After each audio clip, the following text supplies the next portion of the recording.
Breaking news phone tapping case విచారణ ఇప్పుడు ప్రకంపనలు సృష్టిస్తుంది. ఇప్పటికే మాజీ సీఎం బీఆర్ఎస్ అధినేత కేసీఆర్ కు నోటీసులు ఇచ్చింది సిట్. అయితే ఈ నోటీసులపై కేసీఆర్ ఎలా రెస్పాన్స్ అవుతారన్నది ఇప్పుడు ఆసక్తికరంగా మారింది. కేసీఆర్ జూబ్లీహిల్స్ పిఎస్ కు వెళ్తారా లేక నందినగర్ నివాసంలోనే విచారణకు హాజరవుతారా?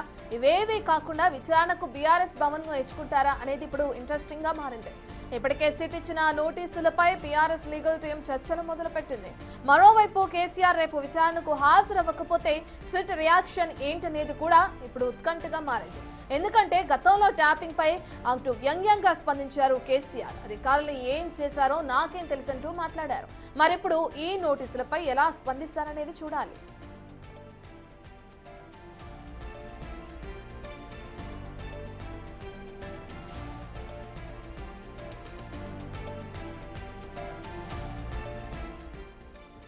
ఫోన్ ట్యాపింగ్ ఈ విషయం మనందరికీ తెలిసిందే. తెలంగాణ వ్యాప్తంగా సంచలనం సృష్టించిన ఈ కేసులో ఇప్పటికే హరీష్ రావుని విచారించారు సిట్ అధికారులు. దాని తర్వాత అటు కేటీఆర్ ని కూడా విచారించడం మనందరికీ తెలిసిన విషయమే. ఇక ఇప్పుడు మాజీ సీఎం బీఆర్ఎస్ అధినేత కేసీఆర్ కు నోటీసులు ఇచ్చింది సిట్. అయితే ఈ నోటీసులపై మరి కేసీఆర్ ఎలా స్పందిస్తారనేది మనం వేచి చూడాల్సిన అవకాశం ఉంది. అలాగే నోటీసులు ఎటువంటి అంశాలు పేర్కొన్నారనేది కూడా మనం చూడొచ్చు బిగ్ టీవీ స్క్రీన్ పైన. అయితే కేసీఆర్ జూబ్లీహిల్స్ పిఎస్ కు వెళ్తారా? సిట్ నోటీసులు ఇచ్చిన క్రమంలో విచారణకు లేక నందినగర్ నివాసంలోనే విచారణ కొనసాగిస్తారా లేదంటే అటు పార్టీ భవన్ ని ఎంచుకుంటారనేది ఇప్పుడు ఇంట్రెస్టింగ్ గా మారిన టాపిక్ అని చెప్పుకోవచ్చు. కేసీఆర్ కి సిట్ అధికారులు నోటీసులు పంపించడం మనం చూస్తున్నాం. నోటీసుల్లో ఎటువంటి అంశాలను పేర్కొన్నారు అనే డీటెయిల్స్ అందించడానికి మా ప్రతినిధి అనిల్ అందుబాటులో ఉన్నారు. అనిల్, మనం చూస్తున్నాం హరీష్ రావు విచారణ అయిపోయింది, కేటీఆర్ విచారణ అయిపోయింది, ఇప్పుడు కేసీఆర్ వరకు వచ్చింది ఈ ఫోన్ ట్యాపింగ్ వ్యవహారం అనుకోవచ్చా? ఇంతకుముందు మనం అనుకున్నట్లుగానే కవితను కూడా విచారిస్తారనుకున్నాం. ఎలాగైనా ముఖ్యమంత్రికి అంటే మాజీ ముఖ్యమంత్రికి కేసీఆర్కి ఇప్పుడు నోటీసులు అందడం కూడా చూస్తున్నాం సిట్ అధికారుల నుంచి. ఆ నోటీసులు ఎటువంటి అంశాలు పేర్కొన్నారు, దీనికి సంబంధించి మరి కేసీఆర్ నుంచి ఎటువంటి స్పందన వచ్చే అవకాశం ఉంది అనుకోవచ్చు?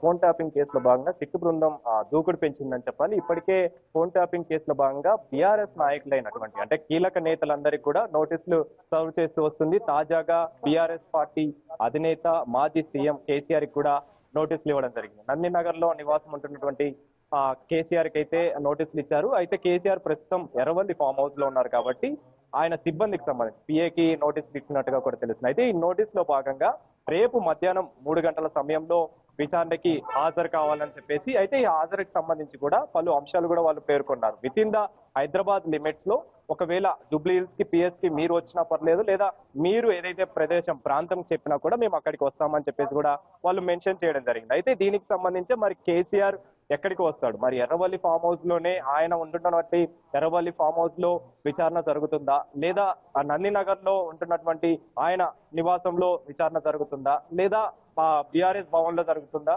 ఇదంతా కాకుండా జూబ్లీహిల్స్ పోలీస్ స్టేషన్ కే ఆయన విచారణకి హాజరవుతారా? ఇదంతా కూడా తెలియాల్సి ఉంది. కేసీఆర్ కూడా దీనికి సంబంధించి ఎలా స్పందిస్తారనేది కూడా ప్రెసెంట్ ఉత్కంఠ నెలకొనిందని చెప్పాలి. ఫోన్ ట్యాపింగ్ కేసులో దేశవ్యాప్తంగా సంచలనం సృష్టించిన ఈ కేసుకు సంబంధించి ప్రెసెంట్ సిట్టు బృందం దూకుడు పెంచిందని చెప్పాలి. దూకుల్లో భాగంగానే అందరి నేతలకు సంబంధించి బీఆర్ఎస్ కీలక నేతలందరికీ కూడా నోటీసులు ఇస్తూ వస్తుంది. ఇప్పటికే హరీష్ రావుకి నోటీసులు ఇవ్వడం జరిగింది.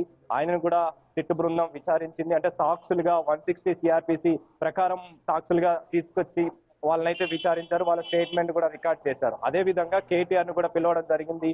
పిలిచిన అనంతరం ఆయనకు సంబంధించి కూడా విచారణ జరిపారు, స్టేట్మెంట్ రికార్డ్ చేశారు. అయితే కేసీఆర్ కి నోటీసులు ఇవ్వడానికి గల కారణం 2024లో ఎప్పుడైతే కేసు నమోదైందో ఫోన్ ట్యాపింగ్ సంబంధించి ఆ టైంకి సంబంధించి కావచ్చు, అప్పుడు ఇచ్చినటువంటి నిందితుల స్టేట్మెంట్ ని బేస్ చేసుకొని ఆధారం చేసుకొని రిమాండ్ రిపోర్ట్ లో రాధాకిషన్ ఇచ్చినటువంటి రిమాండ్ రిపోర్ట్ కావచ్చు, ఆ రిమాండ్ రిపోర్ట్ లో పెద్ద ఆయన అనే పేరు మెన్షన్ చేయడం జరిగింది. ఆ పెద్ద ఆయన ఎవరు, అదే విధంగా ఈ ఫోన్ ట్యాపింగ్ సంబంధించి కూడా ఈ కేసులో ఆ కేసీఆర్ ఆదేశాల మేరకే ఈ ఫోన్ ట్యాపింగ్ జరిగిందని చెప్పేసి ఎన్నికల సమయంలో రాజకీయ నేతల పైన, జర్నలిస్టుల పైన, అదేవిధంగా వ్యాపారవేత్తల పైన, వీళ్ళందరిపైన కూడా ఆయన ఆ ఫోన్ ట్యాపింగ్ చేయించారని చెప్పేసి ఏవైతే ఆరోపణలు ఎదుర్కొంటున్నారో ఆరోపణల నేపథ్యంలోనే దానికి సంబంధించే సిట్టు బృందం రేపు విచారణ జరపనుంది అనే విషయం కూడా తెలుస్తుంది. కాబట్టి ముఖ్యంగా కేసీఆర్ కి సంబంధించి ప్రెసెంట్ మరి ఆయన 65 సంవత్సరాలు కలిగిన వయసు ఉన్నవాడు కాబట్టి మరి ఆయన విషయంలో ప్రజెంట్ కొన్ని వెసులుబాటు కలిగిస్తూ అంటే అంశాలను అయితే మెన్షన్ చేయడం జరిగింది. అంశాల్లో భాగంగానే మరి ఆయన ఎర్రవల్లి ఫామ్ హౌస్ లోనే విచారణకు హాజరవుతారా, లేదా నందినగర్ లో ఉంటున్న ఆయన నివాసానికి వస్తారా, బీఆర్ఎస్ భవన్ కి వెళ్తాడా, లేదా జూబ్లీహిల్స్ పిఎస్ కి వస్తాడా? ఇవన్నీ కూడా ఈ అన్నిటి ప్రశ్నలు కూడా ఆయన ఆన్సర్ ఇవ్వాల్సి ఉంటుంది. మరి ఆయన స్పందించిన తర్వాతనే మరి ఎక్కడికి వెళ్తారనేది కూడా ఒక ఉత్కంఠ వాతావరణం నెలకొనిందని చెప్పాలి. అయితే ముఖ్యంగా ఈ కేసులో కీలక పరిణామమే చోటు చేసుకుందని చెప్పాలి. కేసీఆర్ తో మొట్టమొదటి ముఖ్యంగా హరీష్ రావు నుంచి మొదలైనటువంటి ఈ ఫోన్ ట్యాపింగ్ సంబంధించిన సాక్షులుగా పిలుస్తూ విచారణ మొదలైనటువంటి ఈ ఏదైతే సంబంధించిన విచారణ ఉందో దానికి సంబంధించి ప్రెసెంట్ కేసీఆర్ వరకు కూడా నోటీసులు అయితే సర్వ్ చేయడం జరిగింది. మరి కేసీఆర్ విషయంలో రేపు సిట్టు బృందం ఏ విధంగా విచారించనుంది అనేది కూడా తెలియాల్సి ఉంది. ముఖ్యంగా ఈ విచారణలో భాగంగా ప్రభాకర్ రావుకి అదేవిధంగా కేసీఆర్ కి మధ్య సంబంధం, ఆయనని ఎస్ఐబి చీఫ్ గా నియమించాడు కాబట్టి మరి ఆయనకి ఈయనకి ఏంటి సంబంధం, అదేవిధంగా ఫోన్ ట్యాపింగ్ కేసులో ఆయన పేరు ఏదైతే మెన్షన్ చేసి ఉందో మరి ఆయన పేరు మెన్షన్ చేశారు కాబట్టి దానికి సంబంధించిన పూర్తి వివరాలు కూడా తెలుసుకునే అవకాశం ఉంది. దానికి సంబంధించిన ప్రశ్నావళి కూడా ఫోన్ ట్యాపింగ్ సంబంధించి సిట్టు బృందం తయారు చేసుకుంటుంది. కాబట్టి దీని అన్నిటికి కూడా సుదీర్ఘంగా ఆయన సమాధానాలు చెప్పాల్సి ఉంటుంది. ముఖ్యంగా దాదాపు 600 మంది బాధితులు ఈ ఫోన్ ట్యాపింగ్ గురయ్యారని చెప్పేసి ఇప్పటికే వాళ్ళ దగ్గర నుంచి కూడా స్టేట్మెంట్ రికార్డ్ చేశారు. అదేవిధంగా ఈ ఫోన్ ట్యాపింగ్ కేసులో ఇప్పటికే అరెస్ట్ అయినటువంటి రాధాకిషన్ రావు కావచ్చు, భుజంగరావు కావచ్చు, ప్రణీత్ రావు కావచ్చు, వీళ్ళందరూ కూడా స్టేట్మెంట్ ఇవ్వడం జరిగింది. వాళ్ళకి సంబంధించిన రిమాండ్ రిపోర్ట్ కూడా ఇవ్వడం జరిగింది. కాబట్టి మరి ఈ కేసులో కీలకంగా మారినటువంటి అంటే కేసీఆర్ కి సంబంధించి ఫోన్ ట్యాపింగ్ లో భాగంగా ఈ ఫోన్ ట్యాపింగ్ విచారణ మరి తుది దశకి చేరిందా అనే విషయం కూడా ప్రెజెంట్ నెలకొనిందని చెప్పాలి. ఎందుకనంటే ఇప్పటి వరకు కూడా ఫోన్ ట్యాపింగ్ లో అందరినీ కూడా పిలవడం జరిగింది. ఇటు కాంగ్రెస్ విషయంలో వీళ్ళంతా కూడా బీఆర్ఎస్ పార్టీ అధికారంలో ఉన్నప్పుడు ఎన్నికల సమయంలో కాంగ్రెస్ నేతలపైన ఫోన్ ట్యాపింగ్ చేపించారనే ఏదైతే ఆరోపణలు ఉన్నాయో అదేవిధంగా బీఆర్ఎస్ నాయకులకు సంబంధించి కూడా ఫోన్ ట్యాపింగ్ జరిగిందని చెప్పేసి కొంతమంది స్టేట్మెంట్ కూడా ఇవ్వడం జరిగింది. కొంతమంది దానికి సంబంధించి జూబ్లీహిల్స్ పిఎస్కి వచ్చి కూడా హాజరయ్యారు. మరి ఈ విచారణలో భాగంగా కేసీఆర్ కి సంబంధించి ఏ విధంగా విచారణ కొనసాగుతుంది అనేది మాత్రం ఉత్కంఠ నెలకొనిందని చెప్పాలి. అందులో భాగంగానే మరి ఆయన ఎక్కడ హాజరవుతారు, మరి హాజరవుతారా లేదా ఇది కూడా తెలియాల్సి ఉంది. మరి హాజరవుతే ఆయన ఎర్రవల్లి ఫామ్ హౌస్ లో హాజరవుతారా, లేదా నందినగర్ లో ఉంటున్నటువంటి ఇంటి దగ్గర హాజరవుతారా, టీఆర్ఎస్ భవన్ దగ్గర హాజరవుతారా, లేదా జూబ్లీహిల్స్ పిఎస్కి వెళ్తారా, ఇవన్నీ కూడా తెలియాల్సి ఉందని చెప్పాలి. అయితే వీటన్నిటికి కూడా మరి కేసీఆర్ ఏ విధంగా స్పందిస్తారు, మరి స్పందిస్తే ఆయన ఏ విధంగా సమాధానం చెప్తారు, ఇవన్నీ కూడా తెలియాల్సిన పరిస్థితి మనకు కనిపిస్తుంది. ఫోన్ ట్యాపింగ్ కేసులో అయితే కీలక పరిణామాలు చోటు చేసుకుందని చెప్పాలి. బీఆర్ఎస్ నాయకులు కీలక నేతలందరికీ కూడా ఇప్పటి వరకు కూడా నోటీసులు ఇచ్చారు. అందులో భాగంగానే కీలక నేత బీఆర్ఎస్ పార్టీ అధినేత అదేవిధంగా మాజీ సీఎం కేసీఆర్ కూడా నోటీసులు అయితే సర్వ్ చేయడం జరిగింది. రేపు మధ్యాహ్నం 3 గంటల సమయంలో హాజరు కావాలని చెప్పేసి మరి హాజరయ్యే విషయంలో కూడా ఆయన వయసును దృష్టిలో పెట్టుకుని కూడా పలు అంశాలను కూడా మెన్షన్ చేయడం జరిగింది. ఆ అంశాల్లో భాగంగా మరి ఈయన ఏ విధంగా స్పందిస్తారు, మరి సిట్టు బృందం కూడా దానికి సంబంధించిన ప్రశ్నావళి కూడా సిద్ధం చేసుకున్నారు కాబట్టి ఆ ప్రశ్నలకు అన్నిటికీ కూడా ఈయన ఏ విధంగా సమాధానం ఇస్తారనేది కూడా ఉత్కంఠ నెలకొనిందని చెప్పాలి. బీఆర్ఎస్ పార్టీ శ్రేణుల్లో కూడా ఒక ఉత్కంఠ వాతావరణం అయితే నెలకొనిందని చెప్పాలి.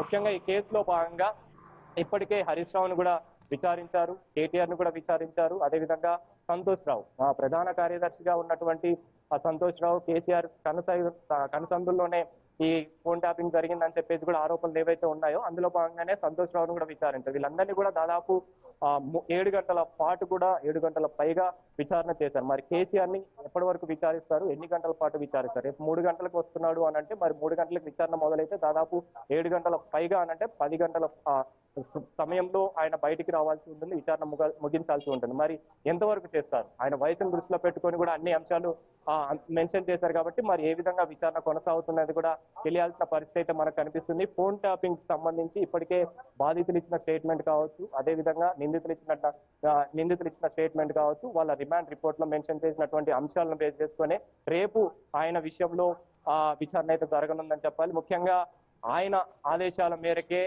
ఈ ఫోన్ ట్యాపింగ్ జరిగిందనే ఆరోపణలు ఉన్నాయో ఆరోపణల నేపథ్యంలో కూడా విచారణ అయితే జరిగే అవకాశం అయితే మనకు కనిపిస్తుంది. అందులో భాగంగా అంటే ఆయన ఎప్పుడైతే అధికారంలో ఉన్నారో సీఎం గా ఉన్న సమయంలో ఎన్నికలకు సంబంధించి కాంగ్రెస్ నేతలపైన అదేవిధంగా ఇతర నాయకుల పైన కావచ్చు, అదేవిధంగా వ్యాపారవేత్తలు జర్నలిస్టుల పైన వీళ్ళందరిపైన కూడా ఫోన్ ట్యాపింగ్ జరిగిందని చెప్పేసి అందులో భాగంగానే ప్రభాకర్ రావు మాజీ ఎస్ఐబి చీఫ్, అప్పుడు ఎస్ఐబి చీఫ్ గా ఉన్నటువంటి ప్రభాకర్ రావు రిటైర్డ్ అయినటువంటి వ్యక్తిని కూడా ఆయన నియమించడం జరిగింది ఎస్ఐబి చీఫ్ గా. అదే విధంగా ఓఎస్డీ గా ఉన్నటువంటి రాధాకిషన్ కి సంబంధించి కూడా ఆయన ఆదేశాల మేరకు ఇవన్నీ కూడా జరిగాయని చెప్పేసి ఆయన రిమాండ్ రిపోర్ట్ లో రాధాకిషన్ మెన్షన్ చేశాడు కాబట్టి, అంటే పెద్ద ఆయన పేరు మెన్షన్ చేశాడు కాబట్టి మరి పెద్ద ఆయన ఇవన్నీ కూడా తెలియాల్సి ఉంది కాబట్టి అందులో భాగంగానే రేపు 3 గంటల సమయంలో కేసీఆర్ అయితే విచారించనున్నారు. మరి 3 గంటల సమయంలో ఆయన విచారణకు హాజరవుతారా లేదా అదే విధంగా హాజరవుతే ఎక్కడ అవుతారు ఇవన్నీ కూడా తెలియాల్సి ఉంది. దీనికి సంబంధించి మరి కేసీఆర్ ఏ విధంగా స్పందిస్తారు? ఈ ఫోన్ ట్యాపింగ్ కేసు వ్యవహారంలో ఇప్పటికే కేసీఆర్ గతంలో స్పందించారు. ఈ కేసుకు సంబంధించి కూడా ఆయన మాట్లాడడం జరిగింది. ఇలాంటి కేసులు అనేవి కూడా ఇలాంటి వ్యవహారాలన్నీ కూడా ఇవన్నీ కూడా యూజ్లెస్ కేసు అని కూడా ఆయన మాట్లాడడం జరిగింది. అన్ని కూడా ఒక వేస్ట్ సంబంధించిన కేసు అని కూడా ఆయన మాట్లాడడం జరిగింది. మరి అలాంటి ఫోన్ ట్యాపింగ్ సంబంధించి మరి రేపు ఆయన విచారణకు హాజరు కాబోతున్నాడు కాబట్టి ఏ విధంగా ఆయన సమాధానం చెప్తాడు, ఏ విధంగా ఆయన స్పందిస్తాడు అనేది కూడా తెలియాల్సిన పరిస్థితి మనకు కనిపిస్తుంది. ఎస్ అనిల్, అయితే ఇప్పటికే సిట్ అధికారులు అందించిన నోటీసుల ప్రకారం బీఆర్ఎస్ లీగల్ టీం కూడా దీనికి సంబంధించి చర్చిస్తున్నట్లు తెలుస్తుంది. ఒక్కవేళ కేసీఆర్ రేపు విచారణకు హాజరవ్వకపోతే సిట్ ఎటువంటి చర్యలు తీసుకునే అవకాశం ఉంది? మరి రేపే విచారణకి హాజరవ్వాలి అంటున్నప్పుడు దీనికి సంబంధించి మరి కేసీఆర్ ఏమైనా ఒక ప్రెస్ మీట్ లాగా పెట్టి క్లారిటీ ఇచ్చే అవకాశం ఉందనుకోవచ్చు? మీరు చెప్పినట్టుగా గతంలో కూడా హరీష్ రావుకి నోటీసులు ఇచ్చినప్పుడు కావచ్చు, కేటీఆర్ కి నోటీసులు ఇచ్చినప్పుడు కావచ్చు, సంతోష్ రావుకి ఇచ్చినప్పుడు కావచ్చు, వీళ్ళందరూ కూడా స్పందించారు. దానికి సంబంధించి వివరణ కూడా ఇచ్చారు. ప్రెస్ మీట్లు కూడా పెట్టడం జరిగింది. అయితే కేసీఆర్ విషయానికి వస్తే ఆయన పార్టీ అధినేతగా ఉన్నాడు. అదేవిధంగా ఆయన ఏజ్ ని దృష్టిలో పెట్టి కూడా పలు అంశాల్లో బేస్ చేసుకొని నోటీసులు అయితే ఇవ్వడం జరిగింది కాబట్టి ఆయన వయసును దృష్టిలో పెట్టుకుని అదేవిధంగా లీగల్ టీం కూడా ఖచ్చితంగా ప్రొసీజర్ ఫాలో అయ్యే అవకాశం మనకు కనిపిస్తుంది. ఒకవేళ కనుక ఆయన హాజరు అవ్వలేని పరిస్థితిలో ఉంటే ఆయన ఆరోగ్య దృష్ట్యా ఆయన ఆరోగ్య సమస్యలకు సంబంధించి కావచ్చు, అంటే ఆయన ఆరోగ్య పరిస్థితిని దృష్టిలో పెట్టి కూడా ఖచ్చితంగా మరి రేపు హాజరవుతారా లేదా ఇంకేమైనా టైం తీసుకుంటారా అనేది కూడా తెలియాల్సిన పరిస్థితి మనకు కనిపిస్తుంది. కాబట్టి మరి రేపు ఒకవేళ ఆయన హాజరవుతే మాత్రం ఖచ్చితంగా దీనికి అన్నిటి కూడా స్థిరపడే అవకాశం అయితే కనిపిస్తుంది. సాక్షిగా పిలుస్తున్నారు కాబట్టి 160 సిఆర్పిసి ప్రకారం కేసు నమోదైన 2024లో కేసు నమోదైన దగ్గర నుంచి ఆ కేసుని బేస్ చేసుకుని ప్రజెంట్ కేసీఆర్ ని విచారించనున్నారు కాబట్టి ఇప్పటికే అందులో భాగంగానే మిగిలిన కీలక నేతలందరినీ కూడా విచారించారు. రేపు కేసీఆర్ ని కూడా విచారిస్తారు. మరి ఈ విచారణలో భాగంగా ఆయన హాజరవుతారా లేదా లీగల్ టీం ఏదైనా ఛాన్స్ తీసుకొని ఉందా? దీనికి సంబంధించి కేసీఆర్ ఏమైనా ప్రెస్ మీట్ పెడతారా? ప్రెస్ మీట్ పెట్టి దీనికి సంబంధించిన పూర్తి వివరాలు తెలుపుతారా అనేది కూడా తెలియాల్సి ఉంది. ఎందుకంటే గతంలో విచారణకు హాజరైనటువంటి ప్రతి ఒక్కరు కూడా హరీష్ రావు కావచ్చు, కేటీఆర్ కావచ్చు, వాళ్ళందరూ కూడా స్పందించారు. హాజరవుతామని చెప్పేసి ఎక్కడ కూడా మేము తప్పు చేయలేదని చెప్పేసి వాళ్ళు హాజరయ్యారు. అయితే ఈసారి మరి కేసీఆర్ ఏ విధంగా హాజరవుతారు? మరి లీగల్ టీం తోటి ముందుకెళ్తారా లేదా ఆయనే స్వయంగా వచ్చి హాజరవుతారా? ఇవన్నీ కూడా తెలియాల్సి అయితే ఉంది. ముఖ్యంగా ఈ ఫోన్ ట్యాపింగ్ కేసులో ఈ సిట్టు బృందం అయితే దూకుడు పెంచిందని చెప్పాలి. ముఖ్యంగా ఎప్పుడైతే సిపి సజ్జనార్ నేతృత్వంలో సిట్టు ఏర్పడిందో అప్పటి నుంచి కూడా సిట్టు బృందం వేగవంతం చేసింది. అందులో భాగంగానే సాక్షులుగా ఎవరైతే ఉన్నారో బీఆర్ఎస్ పార్టీకి సంబంధించి అదేవిధంగా నిందితులు ఇచ్చినటువంటి స్టేట్మెంట్ కావచ్చు, రిమాండ్ రిపోర్ట్లు కావచ్చు, అదేవిధంగా బాధితులు ఇచ్చినటువంటి రిపోర్ట్ కావచ్చు, స్టేట్మెంట్ కావచ్చు, వీటన్నిటిని కూడా ఆధారం చేసుకొని ప్రజెంట్ అయితే సిట్టు బృందం విచారణ వేగవంతం చేసింది. విచారణలో భాగంగానే ప్రజెంట్ బీఆర్ఎస్ నాయకులు కీలక నేతలందరినీ కూడా పిలుస్తున్నారు. వాళ్ళకి సంబంధించిన నోటీసులు సర్వ్ చేస్తున్నారు. నోటీసులో భాగంగానే ప్రజెంట్ వాళ్ళకి సంబంధించి విచారణ అయితే చేస్తున్నారు. అందులో భాగంగానే ఇప్పటి వరకు కూడా సంతోష్ రావుని, కేటీఆర్ ని, అదేవిధంగా హరీష్ రావుని వీళ్ళందరినీ కూడా విచారించడం జరిగింది. వాళ్ళ దగ్గర నుంచి కూడా స్టేట్మెంట్ రికార్డ్ చేశారు. మరి ఇప్పుడు కేసీఆర్ కి సంబంధించి కీలక పరిణామం చోటు చేసుకుంది. పార్టీ అధినేత అదేవిధంగా మాజీ సీఎం గా ఉన్నటువంటి కేసీఆర్ కి సంబంధించి నోటీసులు అయితే సర్వ్ చేశారు కాబట్టి దేశవ్యాప్తంగా సంచలనం సృష్టించిన ఫోన్ ట్యాపింగ్ కేసులో ప్రజెంట్ కీలక పరిణామం చోటు చేసుకుందనే చెప్పాలి. ఆ ఫోన్ ట్యాపింగ్ సంబంధించి సిట్టు బృందం కూడా అదే విధంగా దర్యాప్తు చేస్తుందని చెప్పాలి. దర్యాప్తులో భాగంగానే మరి కేసీఆర్ కి సంబంధించి రేపు 3 గంటల సమయంలో ఆయన విచారణకు హాజరవ్వాల్సి ఉంటుంది. మరి విచారణకు ఆయన హాజరవుతారా? హాజరవుతే ఎక్కడ అవుతారు? ఇదే ప్రశ్న ప్రజెంట్ అయితే నెలకొనింది. మరి ఈ ప్రశ్నకి మరి కేసీఆర్ ఏ విధంగా సమాధానం చెప్తారు? ఎక్కడికి వస్తారు? ఏ విధంగా హాజరవుతారు? ఏ ప్లేస్ లో హాజరవుతారు అనేది కూడా తెలియాల్సిన పరిస్థితి మనకు కనిపిస్తుంది. మొత్తానికి అయితే సిట్కి సంబంధించి మాత్రం నోటీసులు అయితే సర్వ్ చేసింది. ఆ నందినగర్ లో ఉన్నటువంటి హౌస్ సంబంధించి, అంటే ఆయన సొంత ఇంట్లో ఏదైతే ఉందో ఆ ఇంట్లోనే ప్రజెంట్ అక్కడ ఉన్నటువంటి పిఏకి అయితే ఇచ్చినట్టుగా కూడా తెలుస్తుంది. మరి పిఏకి ఇచ్చిన తర్వాత ఈ నోటీసులు అన్నాయని చెప్పేసి ఖచ్చితంగా కేసీఆర్ కూడా తెలుస్తుంది కాబట్టి మరి కేసీఆర్ ఏ విధంగా స్పందిస్తాడనేది మాత్రం తెలియాల్సి ఉంది. Right, thank you Anil. ఇక మనం చూస్తే ఇప్పటికే ఫోన్ ట్యాపింగ్ ఇష్యూకి సంబంధించి హరీష్ రావు విచారణ కంప్లీట్ అయింది, కేటీఆర్ విచారణ కంప్లీట్ అయింది. ఇప్పుడు కేసీఆర్ కి సిట్ అధికారులు నోటీసులు జారీ చేశారు. 7-8 గంటల పాటు ప్రశ్నించారు సిట్ అధికారులు హరీష్ రావుని, కేటీఆర్ ని. మరి కేసీఆర్ విచారణకు సంబంధించి ఏ విధంగా ఆయన స్పందిస్తారు? ఒకవేళ విచారణకు హాజరవకపోతే సిట్ అధికారులు ఎటువంటి చర్యలు తీసుకుంటారు అనేది మనకి తెలిసే అవకాశం కనిపిస్తుంది. టాస్క్ ఫోర్స్ మాజీ డీసీపీ రాధాకిషన్రావు వాంగ్మూలంలో సంచలన విషయాలు బయటపడ్డాయి. రాధాకిషన్రావు వాంగ్మూలంలో పలుమార్లు కేసీఆర్ పేరు ప్రస్తావనకు వచ్చింది. సంచలనం సృష్టించిన ఫోన్ ట్యాపింగ్ కేసులో తొలిసారి కేసీఆర్ పేరును బయటపెట్టారు రాధాకిషన్రావు. కేసీఆర్ కుటుంబ సభ్యులు, పార్టీలో సన్నిహితుల వ్యవహారాలను చక్కబెట్టేందుకే పనిచేశానన్నారు రాధాకిషన్రావు. ఫోన్ ట్యాపింగ్ ద్వారా ప్రణీత్ రావు వెల్లడించే వివరాల ఆధారంగా రాజకీయ నేతలు వారికి ఆర్థిక సహాయం చేసేవారిని లొంగదీసుకున్నామని వాంగ్మూలంలో పేర్కొన్నారు.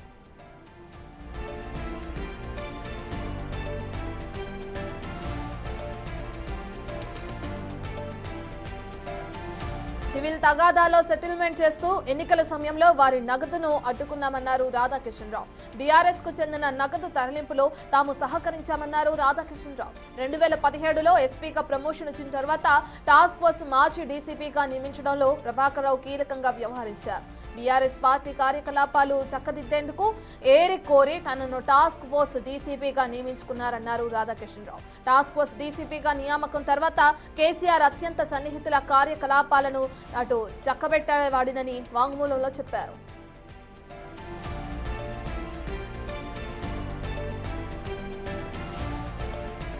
అధికార పార్టీ నగదు రవాణాకు సంబంధించి ప్రణీత్ రావుతో సమన్వయం చేసుకోవాలని ప్రభాకర్ రావు ఆదేశాలు ఇచ్చేవారన్నారు రాధాకిషన్రావు. కేసీఆర్ కు లబ్ధి కలిగేలా ప్రభాకర్ రావు ప్రత్యేక పనులు అప్పగించేవారని, అడిషనల్ ఎస్పీ భుజంగరావు ప్రతి విషయాన్ని ప్రగతి భవన్ లో కేసీఆర్ కు స్వయంగా వెళ్లి చెప్పేవారని ఇక వాంగ్మూలంలో పేర్కొనడం జరిగింది.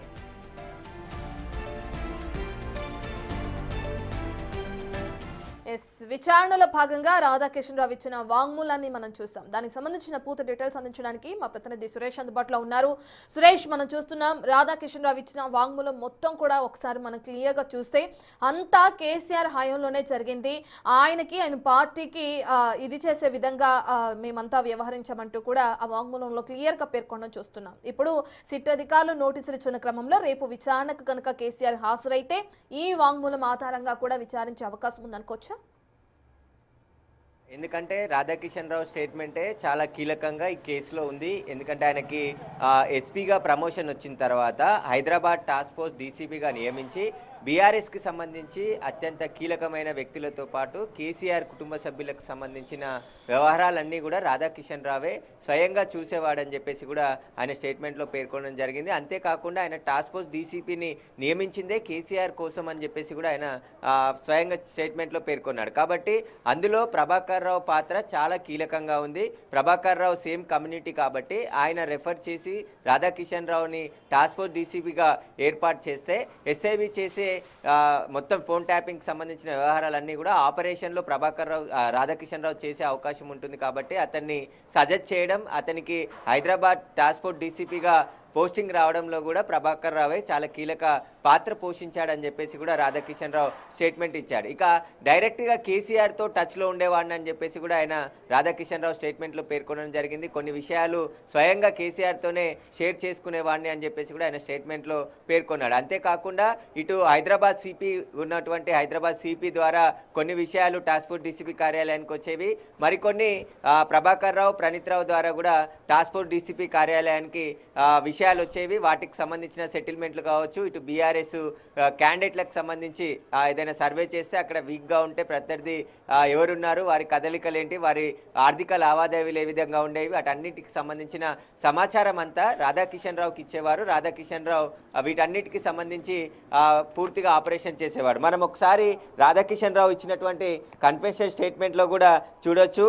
Letter I got promotion SP in the year 2017 and was the posted DCP task force Hyderabad city అని చెప్పేసి కూడా ఇక్కడ దీంట్లో మెన్షన్ చేయడం జరిగింది. As the then CM KCR wanted to have to close the confidential officer అని టాస్క్ ఫోర్స్కి సంబంధించి కూడా అనేక అంశాలని ఇందులో పేర్కొనడం జరిగింది. ఈ స్టేట్మెంటే రాధాకిషన్రావు గతంలో ఆయన అరెస్ట్ అయ్యి కస్టడీకి తీసుకున్న సందర్భంలో విచారణ సందర్భంగా కన్ఫెషన్ స్టేట్మెంట్ కూడా ఇవ్వడం జరిగింది. ఈ స్టేట్మెంట్లో చాలా కీలక అంశాలన్నీ కూడా రాధాకిషన్రావు చెప్పడం జరిగింది. అయితే బీఆర్ఎస్ పార్టీకి సంబంధించిన క్లోజ్ అసోసియేట్స్ ఎవరైతే ఉంటారో వారికి సంబంధించిన పనులు కావచ్చు, ఇటు బీఆర్ఎస్కి సంబంధించి ప్రత్యర్థులు ఎవరు ఉన్నారో వారికి సంబంధించిన విషయాలు కావచ్చు, ఇవన్నీ కూడా నేరుగా ఇటు హైదరాబాద్ సిపి నుండి కొన్ని ఆదేశాలు వచ్చాయి. అదేవిధంగా ప్రభాకర్ రావు నుంచి, అదేవిధంగా కేసీఆర్ నుంచి కూడా ఆదేశాలు నాకు వచ్చేవని చెప్పేసి కూడా స్వయంగా రాధాకిషన్ రావే స్టేట్మెంట్ ఇచ్చాడు. ఈ స్టేట్మెంట్ ద్వారానే రేపు కేసీఆర్ని విచారించబోతున్నట్టు తెలుస్తుంది సిట్ అధికారులు. ఎందుకంటే అందరూ కూడా ప్రభాకర్ రావు పేరు చెప్పారు, కానీ రాధాకిషన్ రావు అప్పుడు సీఎం కేసీఆర్ పేరే స్వయంగా ఆయన కన్ఫెషన్ స్టేట్మెంట్లో చెప్పడం జరిగింది. కాబట్టి రాధాకిషన్ రావుని నియమించిందే బీఆర్ఎస్ పార్టీ కార్యక్రమాలకు సంబంధించి క్లోజ్గా అబ్జర్వేషన్ చేసి వాటికి సంబంధించిన వివరాలు ఎప్పటికప్పుడు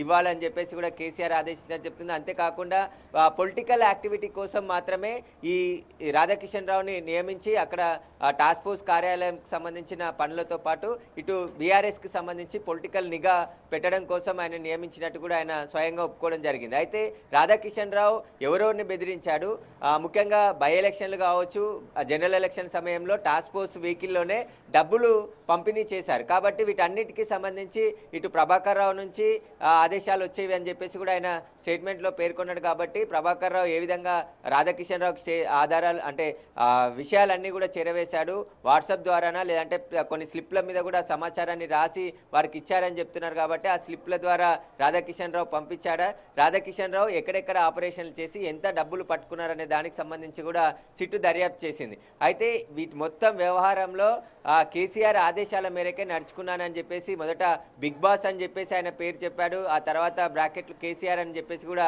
ఈ కోర్టుకు సబ్మిట్ చేసినటువంటి కన్ఫెషన్ స్టేట్మెంట్లో రాధాకిషన్ రావు స్టేట్మెంట్లో చాలా కీలక విషయాలు ఉన్నాయి. కాబట్టి ఇప్పుడు రాధాకిషన్ రావు స్టేట్మెంట్ ఆధారంగా, అదేవిధంగా ప్రభాకర్ రావు ఇప్పుడు నిందితులు ఇచ్చినటువంటి స్టేట్మెంట్ ఆధారంగా రేపు కేసీఆర్ని విచారిస్తే ఈ కేసుకు సంబంధించి మొదటి నుండి అంటే దాదాపు 19 నెలల నుంచి కేసు నమోదైన తర్వాత సుదీర్ఘంగా విచారణ చేస్తూ వచ్చారు.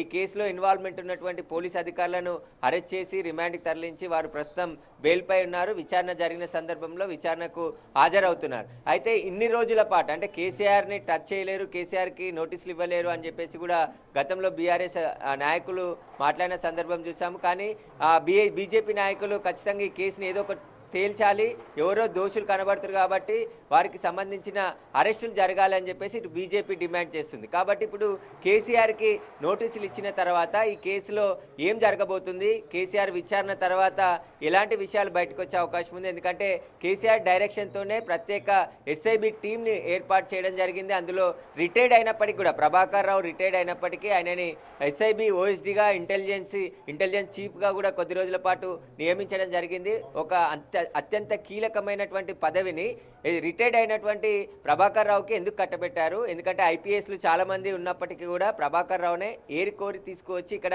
ఎస్ఐబి చీఫ్ని చేసి ఆ తర్వాత ఆయనకు ఒక ప్రత్యేక టీంని ఇచ్చి ప్రణీత్ రావు నేతృత్వంలో ఈ ఫోన్ ట్యాపింగ్ జరిగిందని చెప్పేసి కూడా గుర్తించడం జరిగింది. ఇప్పటికే 1000 ఫోన్ నెంబర్లని సిట్ అధికారులు సేకరించడం జరిగింది.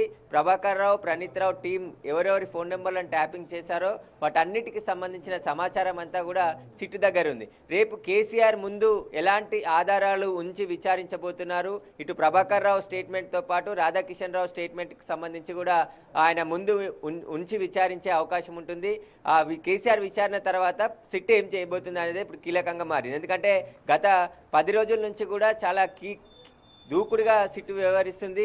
చాలామంది కీలక నేతలు ఇటు హరీష్ రావు, కేటీఆర్, సంతోష్ రావుని విచారించారు. ఆ తర్వాత కవితకు నోటీసులు ఇస్తారనుకున్నారు, కానీ నేరుగా బీఆర్ఎస్ అధినేత అయినటువంటి మాజీ ముఖ్యమంత్రి కేసీఆర్కి నోటీసులు ఇచ్చి విచారణకు హాజరు కావాలన్నారు. కానీ ఆయన వయసు రీత్యా ఆయన 25 సంవత్సరాలు పైబడి ఉన్న వారికి పోలీస్ స్టేషన్ కాకుండా వారు ఎక్కడ కోరుకుంటే అక్కడ విచారించే అవకాశం ఉంటుంది. కాబట్టి ఆయన వయసు రీత్యానే మీరు ఎక్కడ హైదరాబాద్ పరిధిలో ఎక్కడ స్థలం చెప్తే అక్కడ వచ్చి సిట్టు అధికారులు విచారిస్తారు, మీకు పోలీస్ స్టేషన్కు హాజరు నుంచి మినహాయింపు ఇస్తున్నామని చెప్పేసి కూడా సిట్టు ఆ నోటీసులో పేర్కొంది. కాబట్టి రేపు ఆయన నందినగర్ నివాసంలో విచారణకు సిట్టును పిలుస్తాడా లేదంటే సమయం కోరే అవకాశం ఉందని చెప్పేసి కూడా బీఆర్ఎస్ లీగల్ టీం చెప్తున్నటువంటి పరిస్థితి కనబడుతుంది. ఎందుకంటే 2 రోజుల సమయం తీసుకొని సిట్ విచారణకు హాజరవుతారా, లేదంటే రేపే 3 గంటలకి సిట్ అధికారులు వస్తామని చెప్పారు. కాబట్టి బీఆర్ఎస్లో బంజారాహిల్స్లో ఉన్నటువంటి నందినగర్లో ఆయన నివాసంలో విచారణకు హాజరవుతే ఈ కేసులో కేసీఆర్ స్టేట్మెంట్ ఏమి ఇవ్వబోతున్నాడు, అసలు గతంలో కూడా ఆయన ప్రెస్ మీట్లలో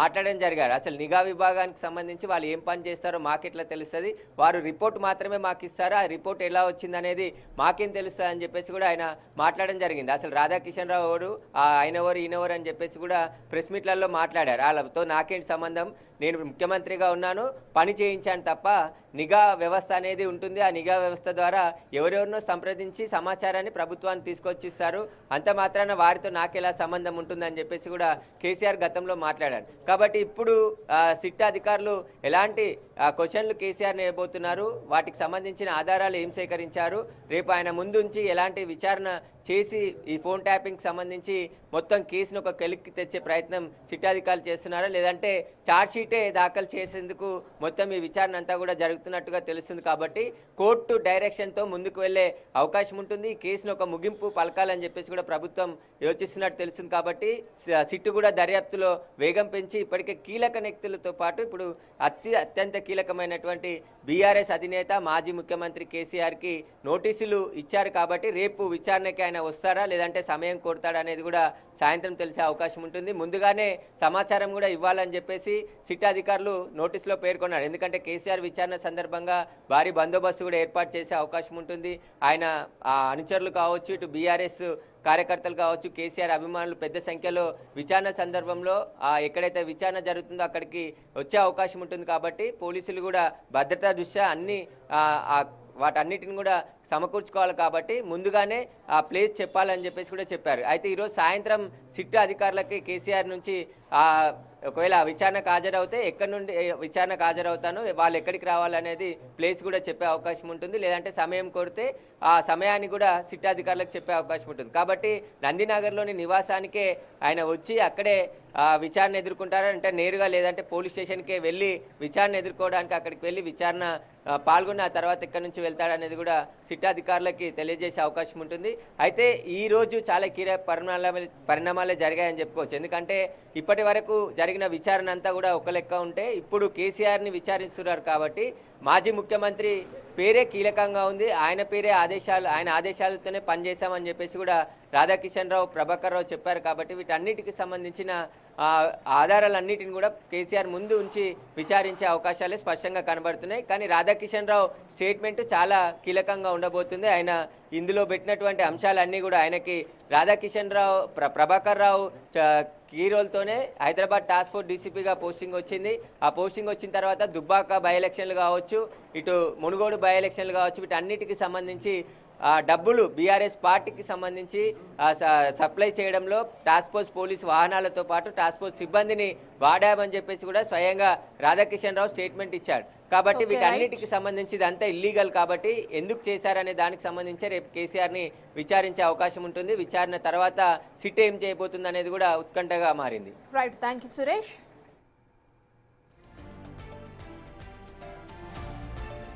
రాధాకిషన్ రావు గురించి గతంలో కేసీఆర్ ఏమన్నారో ఒకసారి చూద్దాం. సార్, ఇది ఫోన్ ట్యాపింగ్ కేసులో రాధాకిషన్ రావు మీ ఆదేశాలనే మేము పాటించినాము, మా సొంత నిర్ణయాలు ఏం తీసుకోలేదని సిఆర్పిసి 141 సెక్షన్ స్టేట్మెంట్ ఇచ్చారు సార్. వాడోడా Radhakishan Rao? Who is he? DCP sir. DCP నాకు తెలియదు, నీకు అంత తెలుసా? నీకు ఆయన రాష్ట్రంలో 100 డీసీపీలు ఉంటారు, వాడు కూడా ఒక్కరి పేరు పట్టుకుని ఉన్నాను అడిగింది నాకు అర్థం కాదు. తలా తోకలేని ప్రశ్న అది. అసలు ఆ ఫోన్ ట్యాపింగ్ ఏదైనా మీకు పిచ్చి పట్టుకున్నది. కానీ ముఖ్యమంత్రికి ఫోన్ ట్యాపింగ్ ఏమైనా సంబంధం ఉంటారా? రాహుల్, నువ్వు ఇంత పెద్ద సీనియర్ లీడరు. ముఖ్యమంత్రి gets reports from the intelligence department. వాడు ఎట్లా తీసుకొచ్చిన రిపోర్ట్ మాకెట్లా తెలుస్తుంది నాకు అర్థం కాదు. వాడు ట్యాపింగ్ చేసిండా, టూపింగ్ చేసిండా, డబ్బులు ఇచ్చిండా, ఇంకేదైనా రహస్య వ్యవస్థ పెట్టుకున్నా మాకు ఎందుకు తెలుస్తుంది? అదో ఇష్యూ అవా ఇంత సిల్లీ? ఆ గవర్నమెంట్ ఎంత సిల్లీ ఉన్నదో మీరు కూడా అట్లా తయారైపోయిన పూర్తిగా. What is that non sense? నాకు అర్థం కదా. ఫోన్ ట్యాపింగ్ అది పెద్ద ఫినాయిల్ పెట్టి నోలు కట్టుకునే పరిస్థితి తెస్తూ ఉన్నారు. ఎవడో కొందరు బాగాగాలు పని లేక ఫోన్ ట్యాపింగ్ తోకట ఏం ట్యాపింగ్ అయినా నాకు అర్థం కాదు. ఇలా ముఖ్యమంత్రి తరఫున ఇంటెలిజెన్స్ ట్యాపింగ్ చేస్తలేదా అండి? Do you say that? ప్రతి ప్రభుత్వానికి ప్రపంచంలో గూఢచార వ్యవస్థ లేని ప్రపంచమే ఉండదు.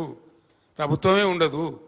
వాళ్ళు సమాచార సేకరణ చేసి ప్రభుత్వానికి ఇస్తారు. సాయంత్రానికో పొద్దున్న early morning, every morning intelligence comes and brief the chief minister about the law and order situation. చాలా చాలా ఉంటాయి మన దగ్గర. హైదరాబాద్లో పేలుళ్ళు జరిగినాయి, అట్లాంటిది ఏదైనా ఉంటుంది, ఇంకేదైనా ప్రమాదాలు ఉంటాయి, కొన్నిసార్లు కొన్ని విచిత్రమైన దొంగల ముఠాలు వస్తాయి. అట్లాంటివన్నీ కూడా సమాచారం సేకరించి ఇస్తూ ఉంటారు. ఏం చేయాలో చెప్తారు. దాన్ని బట్టి గవర్నమెంట్ ఏంటంటే వివిధ శాఖల అధికారులకు అప్రమత్తం చెప్పి కల్తీ విత్తనాలు ఉంటుంది, దాని మీద కూడా ఇస్తారు. వాళ్ళు ట్యాపింగ్ చేస్తాడా, టూపింగ్ చేస్తాడా మాకేం తెలుస్తుందా? నాకు అర్థం కాదు. No minister is concerned with that, no chief, అసలు కన్సర్న్ ఉండదు. We are only concerned with the reports given by the intelligence. The way they brought the report, we don't know.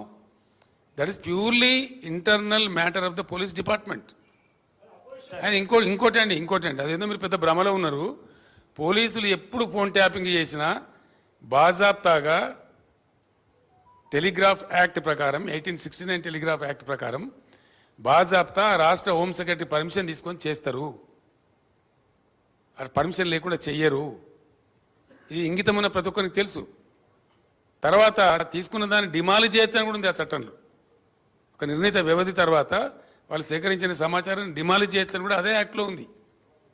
ఇది తెలియకుండా అదేదో పెద్ద భయంకరమైన వ్యవహారం అన్నట్టు, దాని ఏదో తోకమట్టం ఏదో కొండందో వెలకబట్టుకున్నాం అన్నట్టు ఏమి బట్టి ట్రాష్ గ్యాస్ దాంతో ఏం అయ్యేది. మీరు ఆ భ్రమలు ఉండకండి. సార్ ఇది ఫోన్ ట్యాపింగ్ కేసులో రాధాకిషన్ రావు మీ ఆదేశాలనే మేము పాటించినాము, మా సొంత నిర్ణయాలు ఏం తీసుకోలేదని సిఆర్పిసి 141 సెక్షన్ స్టేట్మెంట్ ఇచ్చారు సార్. వాడేవాడా Radhakrishna Rao? Who is he? DCP sir, DCP. నాకు తెలియదు, నీకు అంత తెలుసా? నీకు ఆయన రాష్ట్రంలో 100 మంది డీసీపీలు ఉంటారు, వాడు కూడా ఒక్కరి పేరు పట్టుకుని ఉన్నాను అడిగింది. నాకు అర్థం కాదు. తలా తోకలేని ప్రశ్న అది. అసలు ఆ ఫోన్ ట్యాపింగ్ ఏదో మీకు పిచ్చి పట్టుకున్నది. కానీ ముఖ్యమంత్రికి ఫోన్ ట్యాపింగ్ ఏమైనా సంబంధం ఉంటారా? రాహుల్, నువ్వు ఇంత పెద్ద సీనియర్ లీడరు. ముఖ్యమంత్రి gets reports from the intelligence department. వాడు ఎట్లా తీసుకొచ్చిన రిపోర్ట్ మాకెట్లా తెలుస్తుంది? నాకు అర్థం కాదు.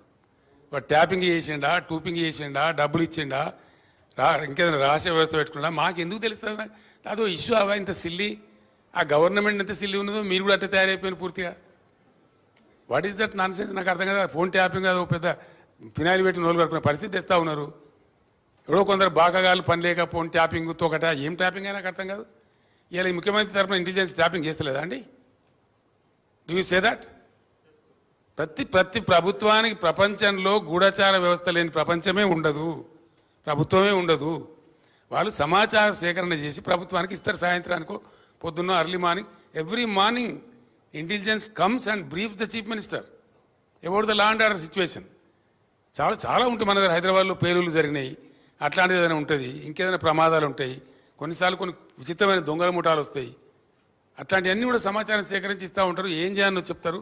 దాన్ని బట్టి గవర్నమెంట్ ఏంటంటే వివిధ శాఖల అధికారులకు అప్రమత్తం చెప్పి కల్తీ విత్తనాలు ఉంటుంది, దాని మీద కూడా ఇస్తారు.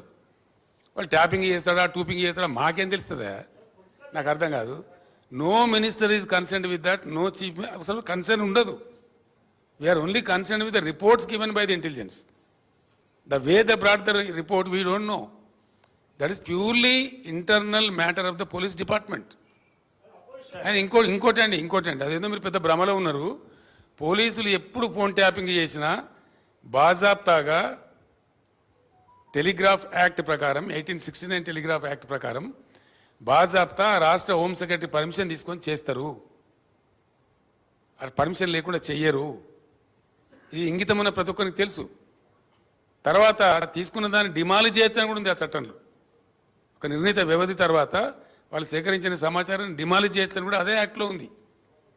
ఇది తెలియకుండా అదేదో పెద్ద భయంకరమైన వ్యవహారం అన్నట్టు, దాని ఏదో తోకమట్టం ఏదో కొండందో వెలకబట్టుకున్నాం అన్నట్టు ఏమి బట్టి ట్రాష్ గ్యాస్ దాంతో ఏం అయ్యేది.